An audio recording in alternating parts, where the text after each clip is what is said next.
Avec nous. Je voudrais tout de suite qu'on aille à Stalingrad justement pour savoir ce qui s'est passé hier soir et quelle est la situation. Ensuite, on est en direct avec Frédéric Francel qui est membre du collectif Paris 19. Bonjour, merci beaucoup d'être en direct avec nous. Alors, on a vu cette police déployée hier en fin d'après-midi et puis les images qu'on vient de voir, c'est que finalement le soir, tout a recommencé. C'est un peu désespérant pour vous, je suppose, de voir ça.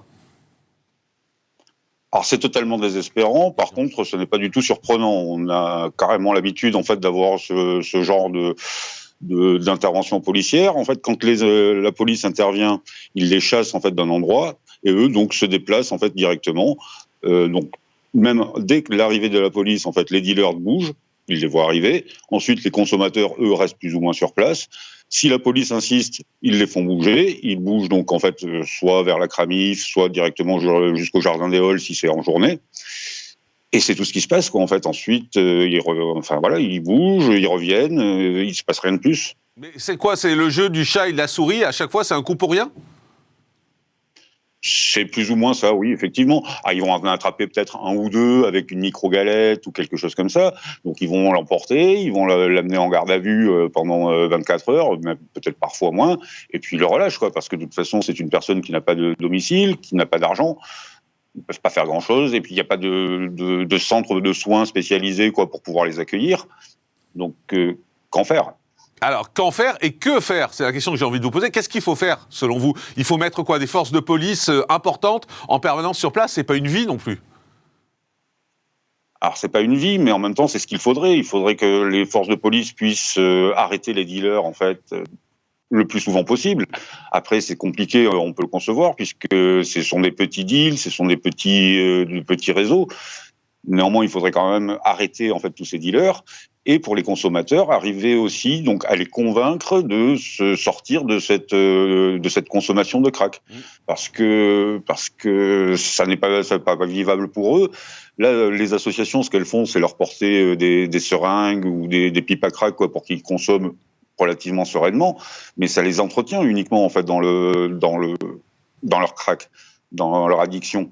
Ça les aide pas du tout à s'en sortir. Ce qu'il faudrait, c'est au moins les mettre en centre spécialisé, avec une aide médico-sociale, avec une aide psychologique certainement, arriver à leur faire comprendre qu'il faut qu'ils sortent du crack. Et ce n'est pas une vie, qu'ils peuvent faire quelque chose de beaucoup mieux que ça dans leur vie. Frédéric, c'est quoi l'état d'esprit, le vôtre et celui des habitants du quartier aujourd'hui? C'est l'envie de partir, de quitter ce quartier le plus vite possible parce que la vie est compliquée? Alors, c'est un peu partagé. Il y a ceux qui, effectivement, sont totalement pleins d'exaspération et se disent qu'on n'en sortira jamais et qui veulent absolument quitter le quartier. Moi, je suis plus de ceux qui se disent que moi, j'habite le quartier et c'est pas à moi de bouger. C'est plutôt, en fait, à ces gens-là, en fait, de bouger. Enfin, de leur trouver, en fait, des solutions, quoi, pour qu'ils nous prisent plus la vie, qu'ils puissent éventuellement vivre dans le quartier normalement. Moi, ça me dérangerait pas plus que ça. Si, en fait, ils redeviennent normaux, qu'ils restent dans le quartier, pas de souci.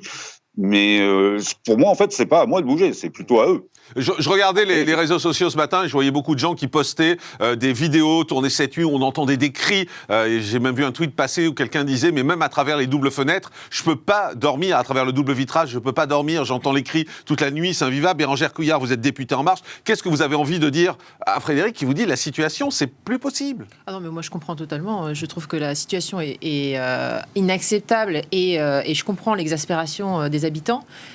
Et je crois qu'en tous les cas, sur le cas de Stalingrad et la particularité aussi du trafic et en même temps de la consommation de drogue, je crois qu'en effet, les opérations de démantèlement ne suffisent pas. Mais donc, qu'est-ce qu'on fait? Non, mais justement, nous en menons énormément. On a eu 1300 opérations de démantèlement qui ont réussi cette année. Donc, il y a une vraie volonté de lutter contre les trafics de drogue en France. Et Gérald Darmanin le répète et agit vraiment quotidiennement. Mais pour le cas de Stalingrad, on voit que ça ne suffit pas et qu'en effet, il faut accompagner aussi ces personnes. Parce que si de toute façon, ces personnes sont droguées.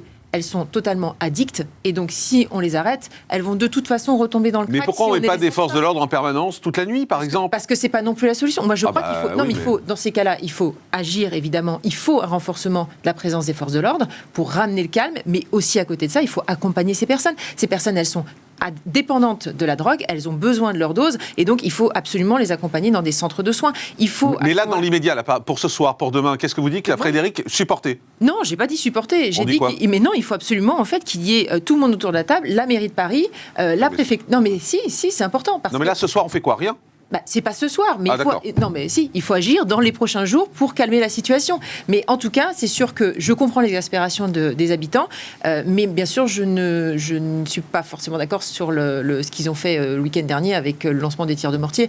Il ne faut pas que la situation dégénère comme elle a généré le week-end dernier. Justement, à ce propos, Frédéric Francel, est-ce que vous avez le sentiment qu'il y a des habitants qui sont finalement en train de se regrouper? Alors, je ne vais pas parler de milice, parce que j'aime pas trop ce mot-là, mais en tout cas, qui sont en train de se regrouper pour défendre un peu le quartier? Alors pour défendre le quartier, je suis pas vraiment sûr. Après, pour effectivement essayer de faire entendre notre voix et de faire en sorte que le quartier soit plus calme, effectivement, il y a plusieurs associations en fait qui se sont créées, de collectifs qui se sont créés également. On se regroupe. J'ai entendu parler effectivement d'actions relativement calmes, je dirais plutôt. C'est à part de sitting ou de manifestations au pied des immeubles afin de faire voir en fait qu'on est là aussi, qu'il y a des habitants et qu'on veut pas forcément des dealers. J'ai aussi entendu parler effectivement de groupuscules qui seraient relativement plus violents. Alors, personnellement, moi, en fait, je m'en approche pas, ça ne m'intéresse pas. Non, mais c'est le risque, en tout cas. Effectivement, c'est le risque que ce type de groupuscule se forme. Merci, Frédéric Francel, d'avoir été avec nous.